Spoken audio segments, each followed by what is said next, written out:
He goes by Indiana Jet. His name is Rob. He joined us in studio here today. The ceremony for the winners of Circa Millions and Circa Survivor will be tonight at the D here in downtown Las Vegas. If you're in town, I'm going to be there tonight. I think it should be a lot of fun. Rob, you split it. First of all, congratulations, man. Thank you. Unbelievable job by you. Yeah, it's been a wild ride. How much did this consume your life from whatever week it was? Like, I don't know, week 8, week 10, week 12 on to It was really after Thanksgiving.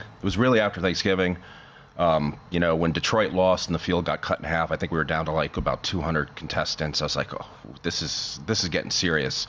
Last year, I'd made it to the final 107. I went out the same week on the same team as Paulie did last year, and it was down to like 170. Yeah. But it was still week 7, so it was, there was no light at the end of the tunnel then. Once we got past Thanksgiving and the field had narrowed down, then it became, just so intensive. Like, it kind of consumed my daily life, just always checking Twitter and what news is breaking and who am I going to pick, and it was intense. Were you losing sleep at night? I was, until I started taking Benadryl every night. Good advice for next year for people who are making deep runs. Yeah. 2 Benadryl a night, for sure. You've been tweeting and watching the show from day one, so you have great taste. But the other, because you seem like you're really sharp in terms of sports betting, and because I was reaching out a couple weeks ago. Do you want to come on, or what? And every time you're like, nope, sorry, I decline. I haven't won anything yet. Nothing's over. I got a long ways to. We were still in the contest together, and I was reaching out to you. Said, listen, we got a long ways to go. Why? Other people were doing interviews. Other people were talking about what was going on. Was that superstition or just realizing the gambling gods? And I do have a long ways to go. For me, it was all of that combined. But I always believed in the curse of Billy the Kid. That guy came on your show 2 years ago and spit in the face of the gambling gods. Yes. He bet the alt line on the Chiefs that day, right, and covered that. But it seemed like ever since then, anybody that came on any of the VSiN shows before they had won anything in Survivor were finding themselves out like the next week. And so there was just no way. And I felt bad because when you reached out to me, I was like, oh, I don't want to talk about this. And then I heard you guys on the radio the next day, and I was like, oh, my God, I hope I wasn't short with those guys. I just haven't won anything. There's no, nothing not to at all. talk I mean, about. in fact, when we reach out to people, we have like a brief conversation, like, should we do this? Yeah. We feel a little bad. Like, The girl. I believe in woman. all that stuff. Yeah, what happened to the woman? I forgot her name. Jessica Hearn. Jessica Hearn. Next week, she came in studio. Then the DeVito crap. But she's also a local realtor here, so I can see her coming on. That's plus EV for her to come on to begin with.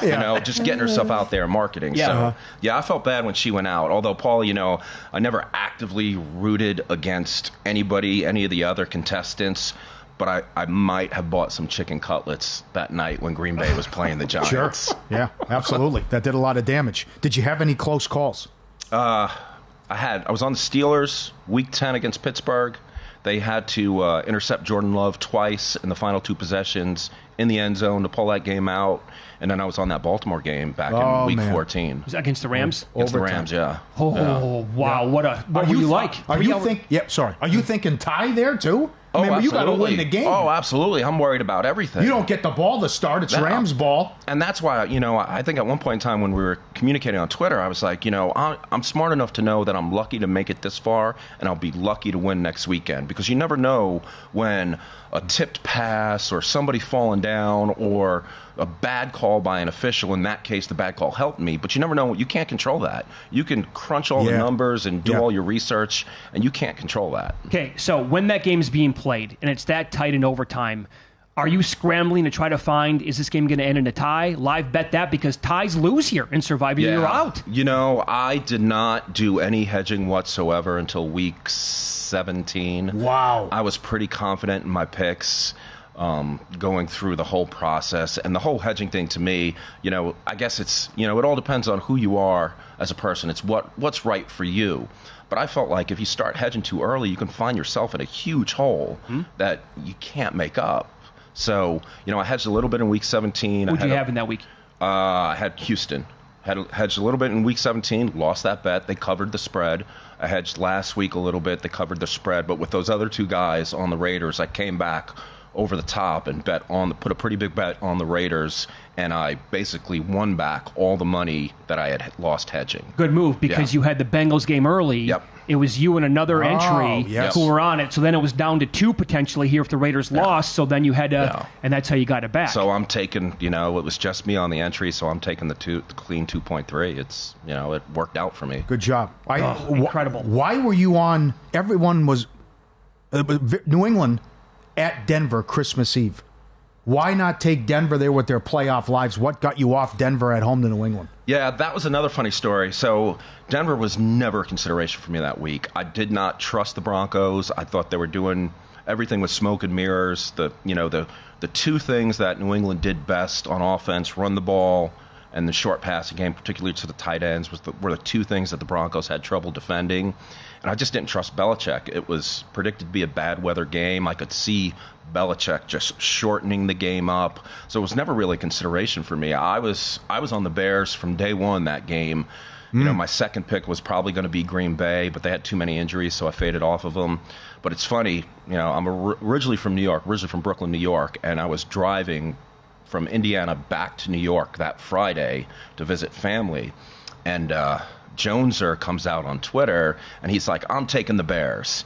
And then I think he was in with Fezzik and Krakenberger because they retweeted it, and they're like, "Oh, Jonesers, he's on the Bears this weekend." I knew exactly what they were trying to do. Mm-hmm. They were trying to push anybody who was thinking about taking the Bears off of that, and I'm like, "Not me, fellas. This is my pick." That was my strategy the whole way. I didn't care if 10 people were on the same team as me or it was just going to be me. You didn't, okay. I took the team that I thought was going to get me to next week, and I was going to worry about next week when next week showed up. So you did not fade Denver on purpose thinking that most people were going to be on that. No, I didn't like the matchup. I didn't like the matchup. Okay, that's good to file away for next year then. No. Were you surprised there was no chop when it were down to 20 or 10 people? There was that chop that tried to happen when there was 13.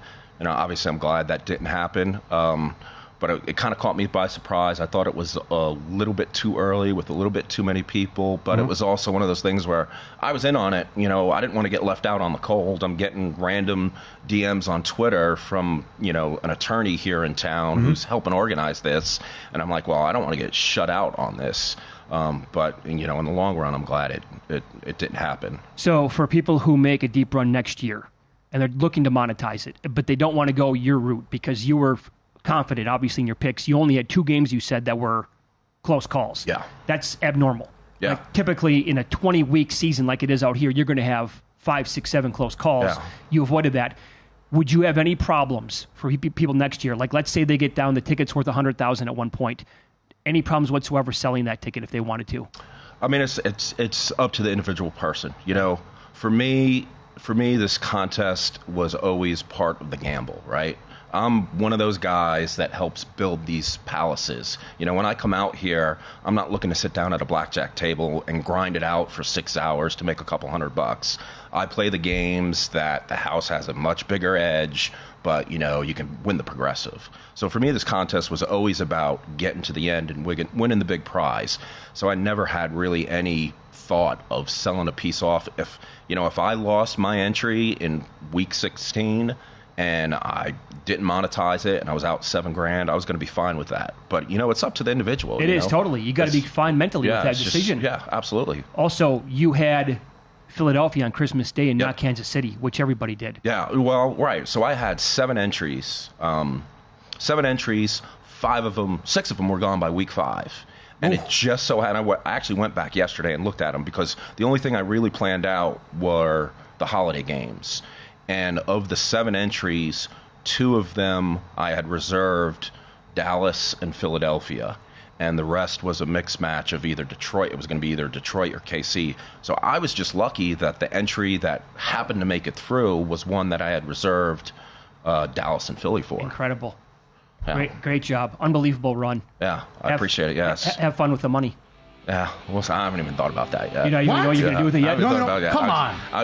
I actually think that I'm going to just give it to my financial advisor, let him deal with it for the first 6 months, and then maybe after 6 months, if I want to want to buy myself something nice or something like that, I'll do that. His name is Rob, Indiana Jet on Twitter. Took down Circa Millions. Congratulations again. Thanks, guys. Appreciate it. Thank you.